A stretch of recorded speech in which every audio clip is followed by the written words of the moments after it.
What's up, baseball fans? Welcome back to the Friarside chat. Today is October 6th, 2023. As always, I'm Vince. This is Brandon. We're talking Padres baseball. The season is over, so this will be the last full-length podcast episode of the 2023 season, but still lots of good stuff in store today. The best recap you could ever imagine and look forward. And prospect watch, Yes, my favorite thing. yes. You've got a great one today. Yeah, so here's the rundown. Like Brandon said, quick recap. A little bit of leadership news just came out about the Padres, so we'll touch on that. Let's talk about some of the awards that some of the players could be getting this year. We'll briefly touch on that. Will be getting. Yeah, there you go. I love it. Some free agent talk. A couple of great moments from the year, even though it was, a shitty season. Dark, depressing. But there's some gleaming light, peeking through at times. So we'll touch on some of those. Prospect spotlight, and then little World Series prediction and a look to what next season's going to bring. A better one than this season. Yeah. Guaranteed. Yep. It's got to be. Can't be worse. This is the worst or most disappointing season of the year. Knock on this wood right now. Thank you. It can always be worse. Yeah, it could be worse. All right. So How'd they end it? So Padres ended the season with a winning season, 82-80. They swept the White Sox as they should have. And get this, ready? In the month of September, 20-7. Yeah, that's right. That's crazy, man.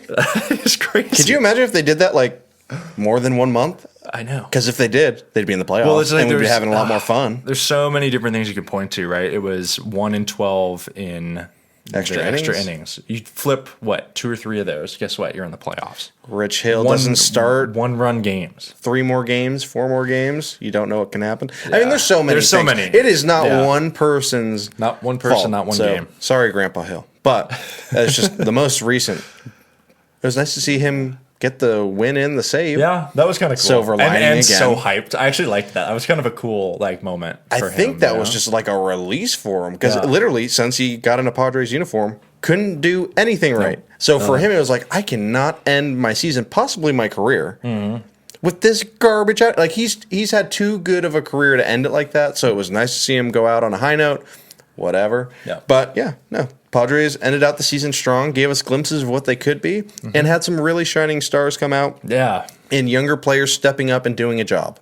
Exactly. Says a lot about your club that they were playing competitive baseball when they could have easily been under 500 to end this year. Bob Melvin had them playing inspired baseball all the way to the end, and even when they were mathematically out, they were playing hard, and it seemed that it still mattered to them. So tip of the cap to Bob, tip of the cap to the Pods, and big tip of the cap to the guys who stepped up when injured players went down and gave us hope all the way up to 2 days out of the year. Yeah, exactly. It was a fun September. So couldn't really ask for much more out of that month. Yeah. Just need that consistency throughout the year. But I'm glad you touched on Bo Mel because that'll be a great segue. So earlier this week, of course, the big news came out that the Padres leadership apparently isn't changing much. Apparently Preller's getting another go in 2024. Bo Mel's getting another go in 2024 as of right now. Thoughts? It's weird to me because when you have a year this disappointing, you expect someone to go. Right. And I think this last month that we just talked about, this 20-7, saved both their jobs. Because say they played like they did the rest of the year, 500 or less. Right. They're finishing under 500. Right. The fans are really upset because they're ending on a low note after a really bad year. I think the month of September saved them both their jobs. I like Bo Mel. I never wanted him to go. Yeah, that's what we made that clear in our last episode, right? Keep him. I think AJ Preller has had his chance. I don't hate AJ Preller. He's made some bad moves. He's made some good moves. He's at the very least excited the entire San Diego population with the moves that he's made and bringing big names that we hadn't seen prior to his tenure. Yeah. But I also think the results just haven't been there, and it's his time to go. Yeah. Lastly, Peter Seidler deserves a huge tip of the cap. Couldn't have a much more lovable owner who's willing to spend money and clearly seems to just care. I think it's just so clear. He just loves the Padres. He wants the city to win. And the players. You can just tell. He gets really excited about the players and has a vested interest in them being happy and taken care of. He's come out and said, Manny Machado is my focus. Or XYZ player is my focus. And they try to come to an agreement and get it done, and he's delivered on everything that he said. Yeah. And I feel like with Preller and Baumel going kind of head-to-head a bit, I'm sure the media has blown it up more, but there's still some truth in it. Yeah. Seidler has to be sitting back going, I really like Bo. And I trust AJ. Yeah. And he's in this really tough spot. And then he comes out and makes a statement and says, we're gonna figure it out. Yeah. And we're not getting rid of either of them. And I feel like their relationships, all three together, the glue is the owner. I think it's Seidler. Seidler's I think the glue. You're right. He's kind of holding it together. Yeah. I think you touched on a lot of good points right there. Because, that last month, right? Like, that was kind of proof that it was like, okay, obviously like, the whole year wasn't working, but it's like something's working. You know what I mean? And guess what? Like, it was still players that Preller and team had provided. It just wasn't maybe the A team that we had thought of. And right, to Bo Mel's credit, he wasn't really doing much different either. It was just a kind of a different squad. You know what I mean? So it was almost like you said, it was almost like it saved their jobs in a sense because it was like, hey, it can work. Yeah, it can work. It's not and completely look, broken. Well, and I mean, too, right? It's like completely different story talking about last year, right? Guess what? It was AJ Preller and Bo Mel in 2022. And guess what? National League Championship Series. You know? And Yeah, it's like, I have a weird know. feeling It's about just, that year. Yeah. That year, I thought we almost like didn't deserve to be in the playoffs because It was watching as a kinda fan the crazy. whole year, Yeah, I was pulling my hair out. It was kinda but we had crazy. the results and it was exciting. It's fun. It's cool. Yeah. But yeah, we'll see how it goes next year. I'm optimistic. I am too. I'm not seeing them both staying and going, golly, it's going to be the same year next year. Yeah. I don't think that's the case. I think it's going to be really good. I think what it comes down to too is right. Like they both have gone on the record saying that, like, of course we have disagreements, but they respect each other enough. I'm talking pro. They're both pros. Yes, they're both. No matter what, they're like, I still respect him, and they both know that each other cares. So it's not like I can't trust this A mutual guy. goal is in mind, yes. They're both so bought in that I think almost that's another piece that keeps it like, okay, even though we might disagree on some things, both guys are so bought in that there's always going to be that respect. And I think that's really important. Follow-up question. Yeah. Is this the kind of turmoil like in a relationship where you come out of it on the other end? If you can make it out together, are you stronger? Probably. I feel like that might be the case here, honestly. Yeah. Right. So optimistic about both of them coming back. Because it's probably a situation, right, where maybe they were riding high a little bit after 2022, like, oh yeah, honeymoon. look at us, and then this year is like, oh well, shit, hit the fan, you know, like in-laws don't like you, pointing fingers, whatever it is, and then right, you have a nice little kind of last month or whatever, the dust settles a little bit, and then right, you probably both take a step back and be like, okay, they're going to go to counseling here in the office. there you go, exactly. But anyways, so it sounds like I think we're on the same page. It'll be interesting to see how it goes next year. I think I'm okay with the decision, but we'll touch on that Mark my words, later. it's going to be great. Yeah, I think you get closest with your bunkmates, and when things are going bad and shrapnel's flying and you're holding on to each other through the storm, it's true.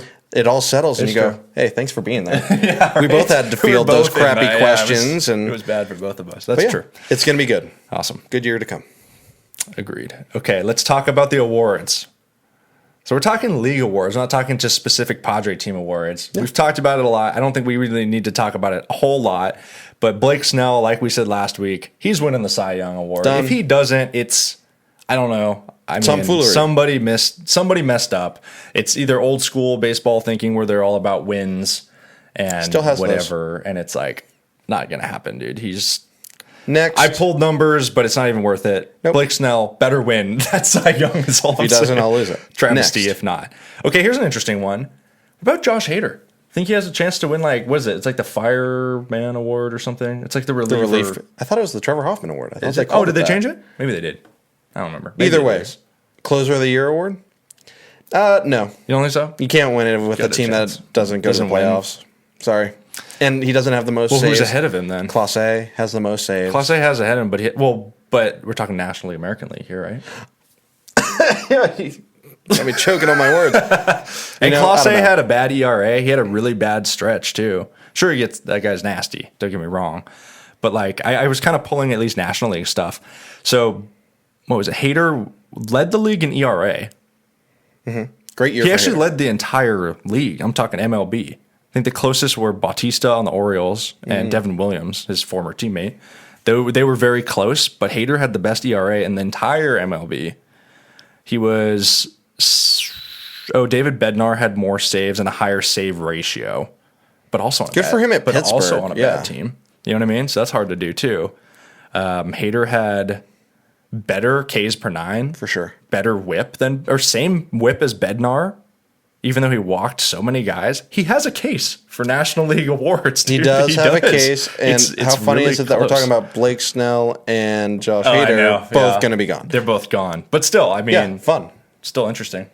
Okay, you've bought me in a little bit. Right. I won't be shocked if he gets it. Yeah. Who's the next guy? Next guy. Okay, the next two, we're talking defensive awards. You probably know where this is going. Fernando Tatis Jr. and Ha-Seong Kim, Gold Gloves. And what about a Platinum Glove for Tatis? Is that too crazy? It's crazy because I think he's going to get PED hate. Maybe so. He won't get the Platinum. He deserves the Gold. He deserves the Platinum, I think. But he'll get Gold. Yeah, he should get Gold. If he doesn't, it's just not fair. Another travesty. Yep. And then Kim's been incredible all year, and he's played it from each position. He'll probably get the utility Golden Glove. Oh, that's actually a thing now, huh? Well, even at second base, I was looking into that a little bit, right? Because he's an interesting case because primarily a second baseman this year, but then, as we know, played a ton of third base, played some shortstop too, all over the place, right? He still was tied for first at second baseman with total zone runs saved, which I don't know exactly the metric, but I think that's like Baseball Reference's favorite defensive stat is what I was reading. Right. So he's tied for number one in that. But then, right, same thing. He jumped around all those positions too. So it's interesting, right? Because we tend to always look at statistics for some of these awards, but also just watching the guy. Like that has some stock. Don't forget, it's also a bit of a popularity thing. It's true. And his stock has gone up a lot this year. He put himself on the map this year. And especially with his offense. Funny enough, like offense should not contribute to defense. Like Juan Soto won a Gold Glove last year. Tell me offense doesn't count. Oh my God. What? I didn't know that. Welcome. Okay. Welcome. Yeah, wow. That boggles my mind because that dude, I was looking into more of his stats and he's just well below average defensively. But anyways. Do you have a Gold Glove, Vince, huh? You put some respect on his name. Fair enough. Couldn't play left field in bigs. But anyways, so yeah. Ha-Seong Kim, we agree. Gold Glover for sure. Maybe utility, maybe second base. Who knows? But either one he deserves. I think he'll get one. Yeah. And then the Tatis one's tricky, dude. I was the same thing. I pulled some of these numbers, right? So he's second overall in outfield assists. Just like total outfield. The only guy ahead of him is Lane Thomas. First year playing right. Yeah. And like we've talked about, it's a little bit tricky just because, sheer numbers wise, he played less innings too. But then also guys stopped running on him at a certain point. So that's like another thing and the whole rule, Gary Sanchez, receiving the ball got called like 2 or 3 times that would have been last year or the year before would have been assists too. But that happens to everybody. Yeah. I mean, everyone had to deal with those rulings. We remember it because we're Padre fans who watched it all the time. Yeah. I could think of a time Camposano botched a one hopper, and that could have been another assist. But that happens to other teams too. It does. It happens. But yeah, so he's high in that. He is second overall in the entire league in defensive runs saved, only behind Dalton Varsho, which I don't know how this guy gets so many. He must just run the best routes in the game. Yep. He has like an average arm, it seems like, but he gets the job done. So Tatis is, dude, he's up there. He's up there like for everything. He's going to get the Gold Glove.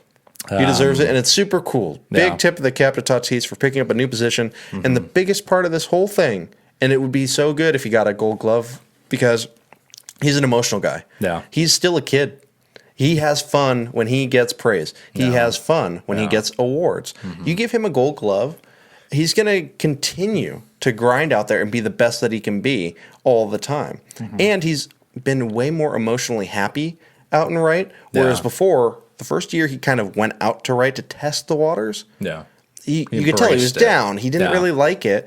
And this year, he was just happy to be back on a ball field and getting cheers from the home crowd. He goes out there every day, addresses the stadium, his fans, and gives them love. And as our franchise player, as one of them, it's great to see that. Because he could have been, I'm just going to put my head down and hope that no one's mad at me. No, he did a great job this year with that. It shouldn't go unnoticed, unrecognized. Yep. Okay. The last award? I think that was all I had for I have award. one you more. got one? I got one more, and it deserves some time too. Yeah. Very brief. But Tim Hill. He was up for the Benito Santiago. Yeah, that's a good one. And it's because he does so much with Roberto Clemente. You dummy. Did you say Benito Santiago? I did. Well, he's a Padre. Yeah, I'm just He wrong. might have won one. I don't know. I'm wrong. Just Roberto Clemente. let's not talk about it anymore. Tim Hill. But Tim Hill has done so much within the San Diego community. We call him Tweaker Tim. We love the guy. He didn't have a great year. Yeah.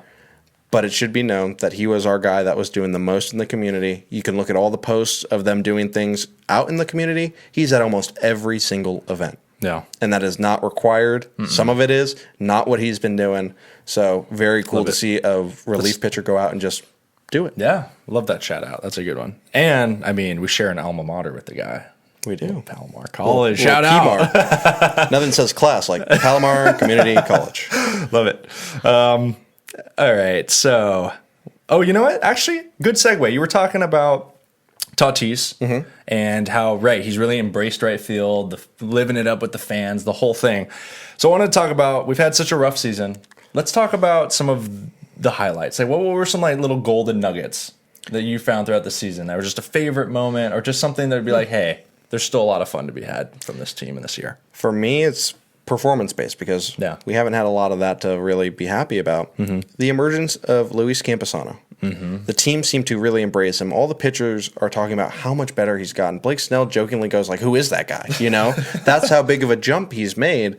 And I'm stoked for him. He looks like he's having fun out there because I've seen him when he's been called up. Yeah. He gets his spot start, strikes out, whatever. And it's just like, oh, God, I'm going back to AAA. Yeah. And he got an opportunity and made the most of it. We've already talked about Cosgrove. I won't go on end about that, but definitely a bright spot. Cosgrove. And then we've got Lugo and Waka, huge bright spots. We thought they could be a 4 and 5 mix, and hopefully one of them would work out. And they both stepped up to be really a pair of 2-3s. Yeah. Honestly. A 2 and a 3, that is. Waka being the 2. And then Juan Soto finding form.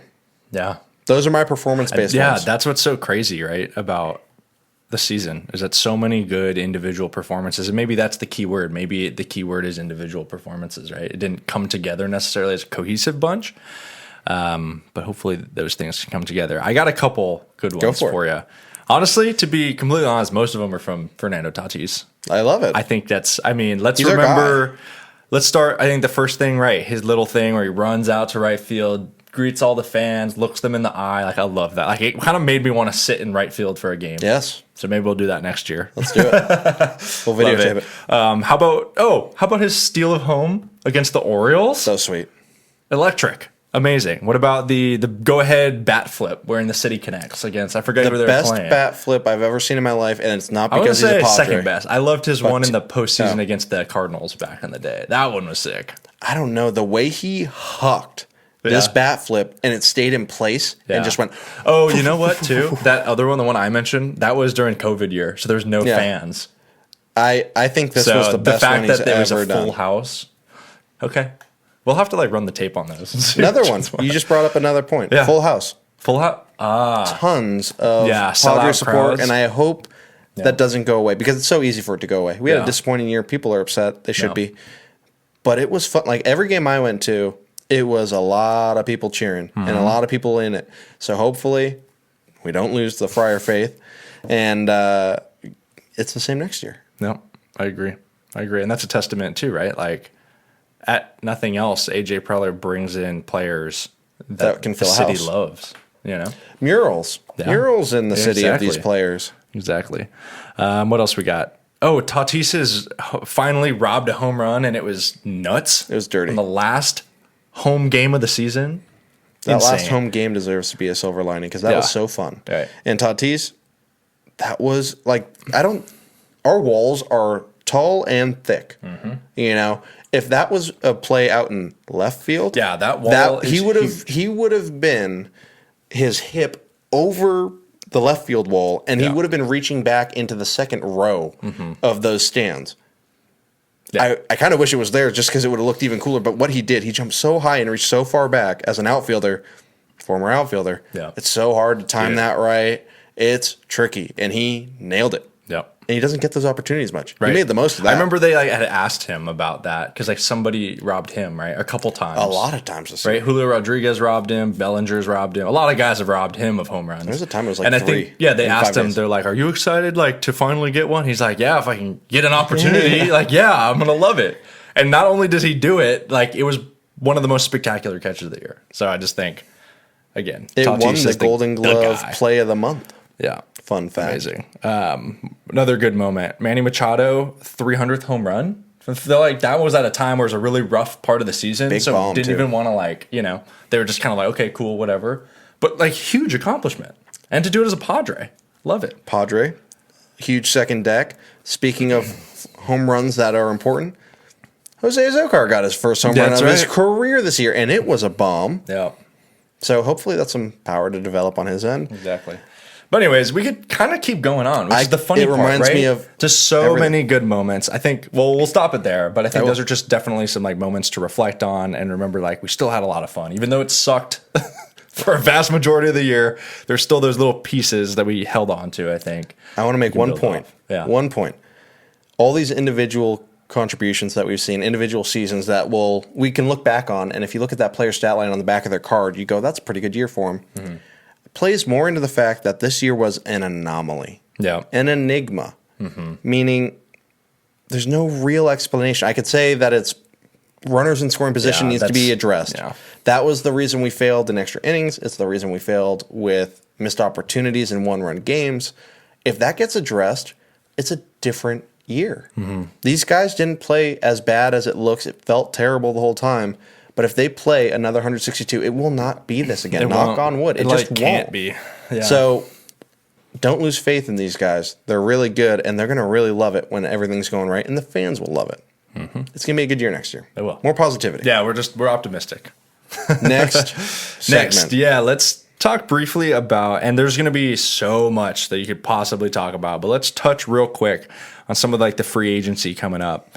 You want me to keep it simple? Yeah, keep it simple. Blake Snell has priced himself out. He's left the Padres on the highest note he can. Yep. We'll miss him. Yep. He was really awesome with Don and Mud. Mm-hmm. Really good with the front office. He actually had a Snellzilla office party, the second annual one. That's the kind of guy he is. It's going to be really sad when he's gone. He has shown interest to stay, but we just can't afford it when we're cutting all this money. Mm-hmm. Padres have to cut salary some way, shape, or form. Can't afford him. Yep. Josh Hader, the year he's had. Kind of same thing. Same thing. And he's shown interest in being here. His wife likes being here. Yep. It's really sad that we're not in a position to keep them both. But we wish them both the best. Yeah. And then you've got... Yeah, give me the... Is it Waka? Yeah, give me Waka. He's got a player or a mutual option, $16 million next year. I hope he stays. I'd be shocked if he does. I'd be happy for him to stay. Yeah, he's kind of earned more. Yeah. But I guess it just depends, right? Same thing. There's... Who knows? Who else do we have on the list? I'll just give you the answer. Yeah, I'll just keep going. Seth Lugo, player option next year, $7.5 million. That's it. That's what Jerson Profar is playing for. Yeah, market evaluations got him at about 10. But honestly, dude, he had a better year than that. He's going to sign for more. He did. I think he'll sign for more. Yeah. Well, hopefully it's at the Padres again, but who knows? What else we got? Nick Martinez has a club option, $16 million. Nick has to stay. There's no way. I think he's staying. He's staying. I feel confident about that. And he's a huge clubhouse guy, and they need that more than ever. And then the only other one on pitching side, Luis Garcia is a free agent. He's gone. Sorry. Gonzo, right? Bye. And he's 37. Appreciate what he's done. He's never been an issue. Yeah. Well, I take that back. I mean, backtrack. He's never been a clubhouse issue. Yeah. He's been a liability for one major stint. Yeah. And he's also, let's not forget, been a really good eighth inning guy at times. He stepped up to close a couple games for us. And towards the back end of the season, he pitched just fine. No. He just had a big stint where he looked terrible. Real bad. But good luck. He'll find a home. Yeah, for sure. What else we got? Profar. I think he's got to stay. You think so? He's a switch hitting bench piece that plays multiple positions. And he loves playing San Diego, so he always plays better than his potential because he's, or not his potential, but he plays better than he should be because he's happy, I think. I think you've got Choi leaving, Cooper leaving, all these guys leaving off the bench. You have the room to keep an affordable Profar. No. He'll stay. Yeah. He tried the waters last time, didn't like it. Yeah. Yeah, you just mentioned Choi, free agent, Cooper, free agent. Those guys are gone. Cooper.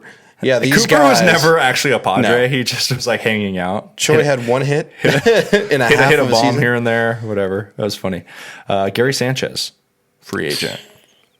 His market valuation skyrocketed. It went really high. You don't have Blake Snell anymore, so their dynamic isn't a factor anymore. You've got Campusano, who has stepped up. You've got Batten and Sullivan, or Batten the minors. Sullivan. If he figures out his eye thing, Nola's still around. Nola's still around. I think Gary will leave. Yeah. If he stays, I'm not mad about it, but I don't want to overpay for Gary Sanchez. That's fair. Unfortunately, Give I really Campy like the guy every day. But yeah, agreed.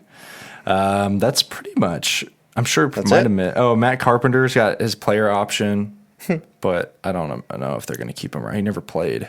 Just kind of taking up a roster spot that you could fill with He a was young guy. a bench coach. That's what he was. They should just put him on like a 60-day DL just so he hangs out like they did at the end of the DL?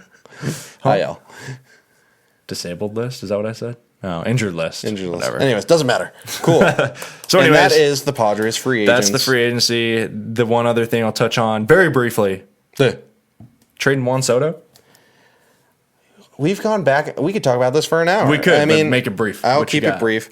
2 options. Yeah. If you think that the Padres are going to make a run at it, he found his form this year. Mm-hmm. He struggled for a year plus, but he found his form and put up a career year. Yeah, Most he did, home dude. runs, most doubles in his entire career, put up 129 walks. He had more walks than strikeouts, which doesn't exist in today's game. Yeah. He had a respectable 275, on base percentage of 409, OPS of 929. The list goes on. Right? I mean, it's just a great year. Yeah. RBI is over 100, 108, almost 100 runs. Yeah. So while he struggled this year and it was infuriating, we're like, why are we paying this guy to just get walks? We need power. We need slug. Well, guess what? He delivered that and then some on the second half. Yeah. That's what makes this question hard. Is he It going to is. play like that all next year because he finally feels comfortable? Hopefully. It's possible. And if that's the case, you're trying to make a run next year. Right. It's your do or die year. You kind of want a guy like that. Yeah. But if we're cutting salary and we can't afford to extend him, you better win next year. And if you Exactly. win next year, who cares what happens? Doesn't Who cares matter. where he goes? You've got the first San Diego title. Yeah. Flip side, option 2, his value is as high as it can be for now. Like he's brought his value all the way back up to where you could get a potential return close to what you gave. Yeah. With some major league ready or close to major league ready players that can come up with all the prospects that we've been talking about over the last couple of weeks. Go check those out. And it's like, wow, maybe 2024 isn't our only year that we make a run. Maybe Yeah. we have a couple year of runs coming up in 1 to 2 years after this. Right. Those are your options. Yeah. But given where Preller and Bo sit, I don't see Preller shipping him away because he needs to win this year. Right. That's my thoughts. It's tricky. I think for me, I love Juan Soto. I think he's a great dude. I think he's a great player. I think he's a probable Hall of Fame player. You had before the show, you had a really good comp. You were saying kind of like a Pujols type comp, which I kind of liked. Pujols used to play left field. For all the young kids, Yeah. Pujols used to be a young dude who owned the entire league, hit tons of bombs, got Yeah. on base a ton. He played left field and played first base. He got slower, Right. played first base. His defense wasn't as good as the younger guys coming up, moved to first base. Could that happen to Juan Soto? The kid's 24. Right. Give him till 27, 28, 29, 30. When he's not moving as good, he's already a sub-defensive outfielder, Yeah. minus the gold glove.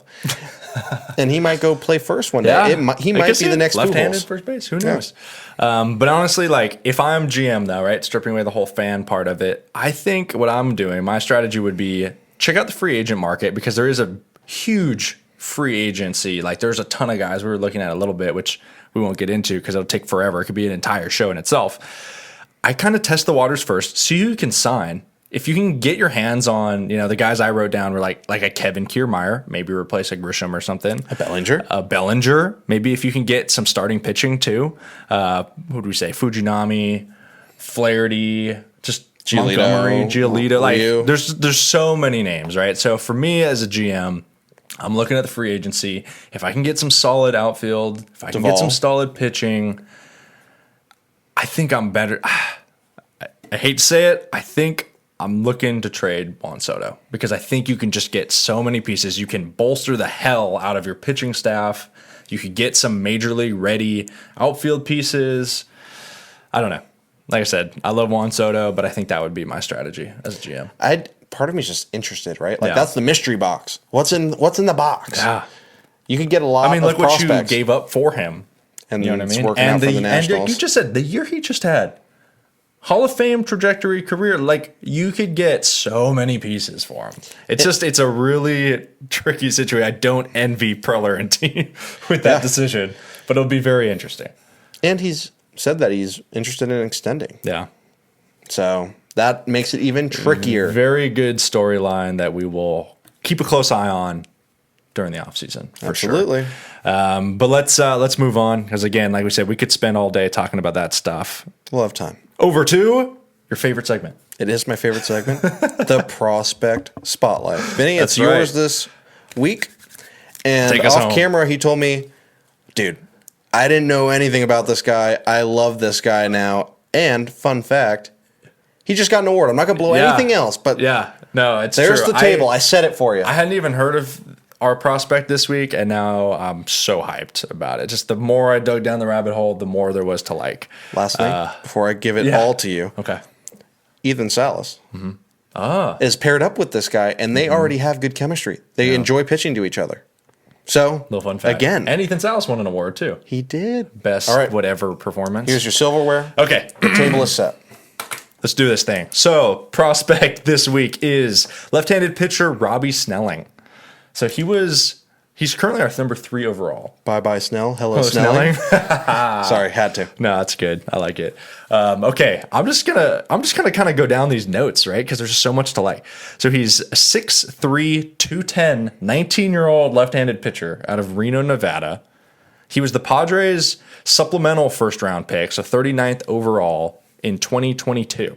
So like fresh out of high school, right? So Shocking. Young kid, but like a big dude.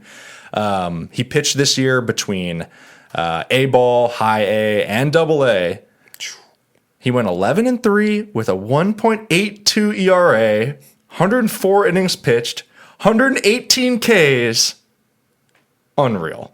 What? Yeah. How did we not hear? I mean, I'm sure Unreal. anyone who follows the minors is probably like, no, duh, guys. I know. But wins How did we don't miss mean that? wins don't mean jack in the minors, but they kind of mean something when your ERA is 1 point something. Yeah. 11 wins, ones. 1 point something, which means he knows how to. He's pitching deep enough to get wins. You have to pitch 5 innings. That's true. That's a good point. He has to pitch 5 innings, and he's doing that. And his workload, that's solid. Right? And between Coming 3 out of different high school? levels, which means you're getting variation of players. You know what I mean? Over 100 innings coming out of high school. High school, you don't throw more than probably 50. Yeah, and that was the thing too, is as he moved levels too, like the numbers stayed consistent. It actually was like, it actually got better when he got to double A too, which was funny. That's not funny. Awesome. That's awesome. And then, right, as you mentioned, he also, just the other day or earlier this week, won first team all MILB award. At 19. Yep. First year, his first professional year. Unbelievable. Unreal. So good. Okay, but here comes some more of the fun stuff. Ready? I want more. This is the stuff, obviously anyone could kind of read that. Here's some more of the juicy background. So, first off, what's awesome about this kid too is that he's an athlete. We're not talking just like I guess he's a PO, but it's like the dude's an athlete. He was a high school football player, played quarterback and linebacker. I love it. Like, are you kidding me? Multi-sport guy, too. Yeah, exactly. And so this is an interesting thing, right? So he was actually, as a freshman in high school, he was already committed to play baseball at Stanford. Weird. But then he started performing so well in football that he was like, oh, maybe I want to play football and baseball in college. So he then decommitted from Stanford. And then I think it was as a junior. It didn't specify exactly when I was researching, but probably junior year because that's usually when most signings happen. University of Arizona to play both baseball and football. And he really liked Coach Jay Johnson, so San Diego guy, former PLNU USD guy. If that boy went to U of A to play football and baseball, he wasn't making any professional team out of there. He was going to be partying his buns off, getting all the ladies of Arizona. It's a good thing he didn't. Yeah. But then here's another kicker, too. So he was kind of bought in on U of A because Jay Johnson. head coach, right? Guy who recruited him, the whole thing. Very well-respected coach who now is the coach of LSU, just won a championship with two of the most dominant college players ever. And so then he decommitted from University of Arizona, and then as a senior, committed to go to LSU to play for Jay Johnson and that program. So the guy's kind of had his pick of the litter, it sounds like, because he's just apparently a stud. And then ultimately signed to the Padres anyway. Whoever, I mean, gosh, give credit to the Padres scouting and the Padres team, because to take a kid away from playing two sports and the college experience of LSU, that you had to sell him. You had to make something look really good to that kid. Maybe that's some of the Preller magic. Well, I mean, at first round, top freaking guys. Yeah, first round. Yeah, that's always the thing. You don't sign out of high school unless you're first round when you're that good. Yep. But geez Louise, I can't believe he turned all that down. Oh, sorry. One other thing that I didn't add. So, of course, his pitching numbers were crazy. So he doesn't play offense. He hit in high school, though, and participated in a home run derby at Coors Field and hit 21 bombs. Who is this person? And won Nevada State Gatorade Player of the Year senior year. So, like, the dude's got I just kept reading. I was like, is this real? Yeah. What is this kid up to? I was just thinking about all of his commitments. Yeah. Imagine if your child said, hey, I'm going to Stanford and I'm going to play a sport. Yeah. You'd be like, wow, that's amazing. Well, and the another academics, all these schools, too, that we're just naming, too, high academic schools, too. Yeah. Stanford, one of the top academic schools in the nation. U of A, no slouch. No slouch. LSU, great school, too. It's pretty remarkable. I mean, so he's probably getting it done in the classroom, too. Meaning he has a hand-on responsibility. Right. Which you need if you're going to be a young star raising through the ranks. And maybe that is why he's also been doing well with each promotion. Exactly. That's crazy. So anyways, bombs in high school even. Hit like 450 or something his senior year. Is not even going to hit in the majors. But probably could. But anyways, let's talk about some of his stuff. So he's a 3-pitch guy. So this was one thing on him, right? Being a young kid, he really only had to rely on 2 pitches in high school. 4-seam fastball, curveball, and he is developing a changeup. Okay. So it's nothing like, pretty standard stuff, but he must just locate. He must know how to pitch. I watched some of the footage on him throwing. He, as you can imagine, very, you could just tell very compact, very repeatable motion, looks athletic out there. Compact surprises me at 6'3".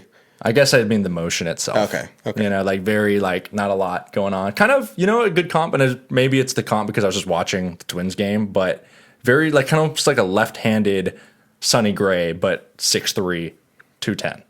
Like very similar kind of like, because Sonny Gray's got that really athletic, feel to him, and same kind of feel coming off this kid. What's his velo? Mid-90s. Yeah. So it doesn't blow it past you, but gets the job done. Like I said, they say good on the curveball and is developing the changeup.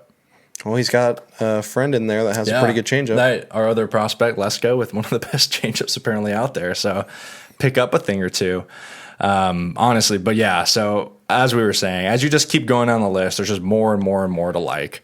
Projected. Yeah, projected. He's projected. They have him at 2026, which is the same year as Ethan Salas.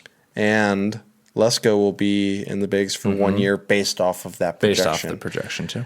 Now, this might play even more into your Soto talk. Right. Do you start trading away pieces to create a super team to come up during that time to where that's like 2025, 2026 Exactly, which is weird. That sounds so far away. It's a year plus, like 2 years away. And the Orioles have done something similar. Right, they the Mariners that it's possible. Have done something similar. The Diamondbacks right now, too. The Diamondbacks are doing something similar. So, like, is that the formula now to have more longevity? Well, and too, right? Like even look at the guys that the Padres Houston have recently traded away. Like Mackenzie Gore's getting it done. C.J. Abrams had an awesome year too. And then they still have more prospects coming up every year after this because of that. So it's kind of the era of like the young guys are able to perform. You know what I mean? Like we're seeing 19, 20, 21-year-old kids being highly successful in the bigs.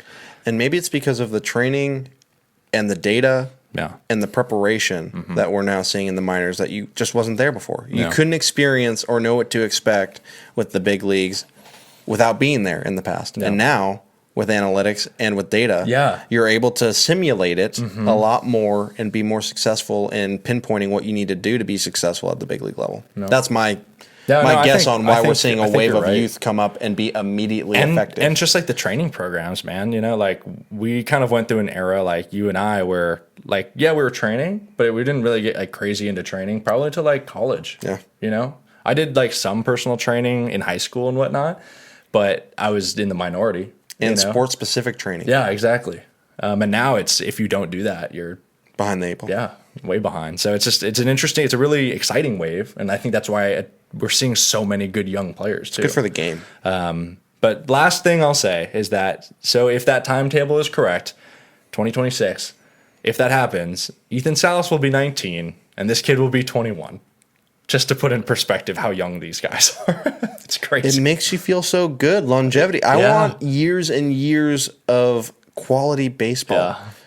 I hate the feeling of these are our 2 years to really get after it, and if it doesn't work, can we just be good for a long time? Like develop and be good? Mm-hmm. It's not easy to do these things, so I don't want to make it sound like I'm bitching about that. It's hard to do. But when you have someone like Preller who can evaluate talent as good as he says he does, you know, it'd be fun to just see this approach because we haven't seen it in a long time. Yep. It's been a lot of go get the biggest names, which has been really fun. Yep.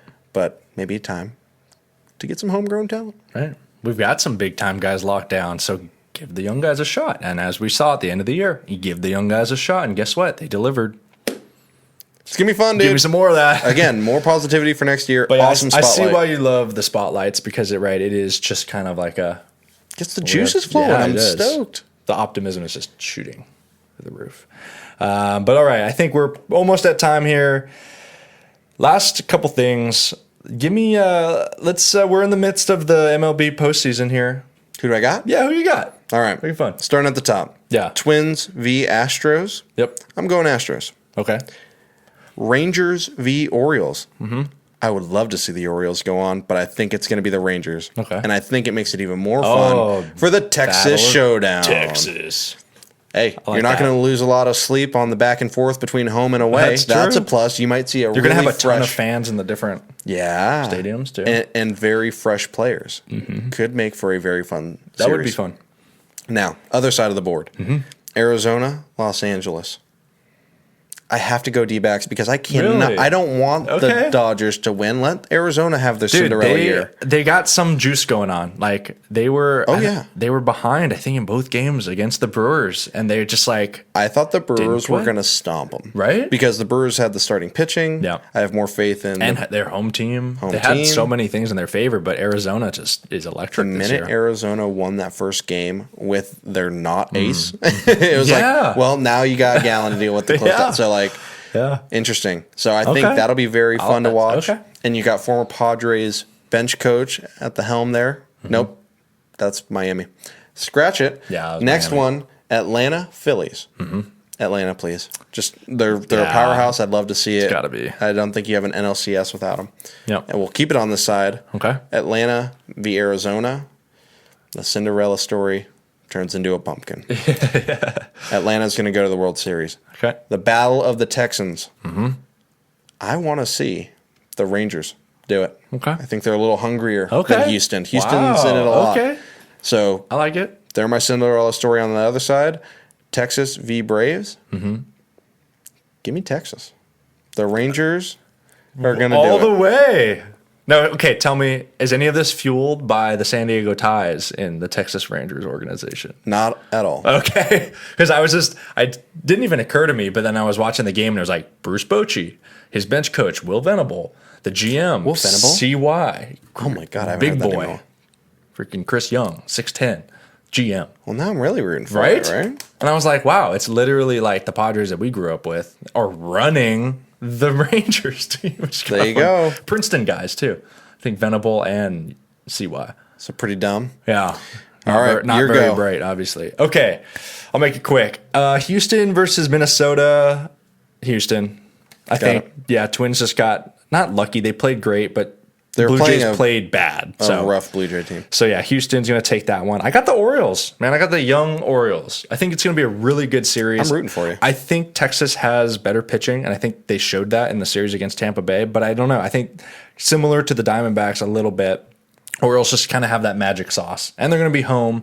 Orioles I think the city's pitching's hungry. been really good this year. Yeah, I think Orioles just have a little bit of the magic sauce. Okay. So I'll take the Orioles. I'll take them in that side. Moving over to the National League side, Dodgers. I'm taking the Dodgers over D-backs. So I know that they're beat up on their pitching side of things, but I mean, it's hard for me to bet against Mookie Betts and Freddie Freeman. Yep. So I got Dodgers in that one. Phillies, Braves. I mean, the Phillies' offense is potent, but the Braves are just, I think, a more complete team. Their starting pitching is Braves' offense is way more potent. I think they're both potent offenses, but the Braves have the edge on pitching for sure. So Braves. Okay. Got it there. National League Championship Series. Sorry, Dodgers going down again. They're down. They're done. They're the out. choke artist. The Braves are going to the World Series. Okay. American League side. Houston v. Orioles. We're rolling with the Orioles, dude. Orioles are going to take down Houston. You changed it. It continues. Right. Orioles versus Braves in the World Series. I got Braves winning in 5 games. Okay. And those are my picks. I like it. Yeah. We'll see how accurate we are. Yeah, go Orioles. Well, with the World Series predictions coming to a close, there's nothing left but the offseason. That's it. Yep. And so this is, as we had mentioned, this is the last Friarside Chat episode of the 2023 season. 2023 season. If there's any big news, a lot of things we were talking about, free agent signings, trades, any other just like big management news, we'll still be putting out little videos here on the different platforms and whatnot. But what we could probably expect for us to pick up full-length podcasts in February. Spring training. Yeah, pitchers and catchers report. That'll be fun. Maybe Fireside Chat will report in February. We will go out.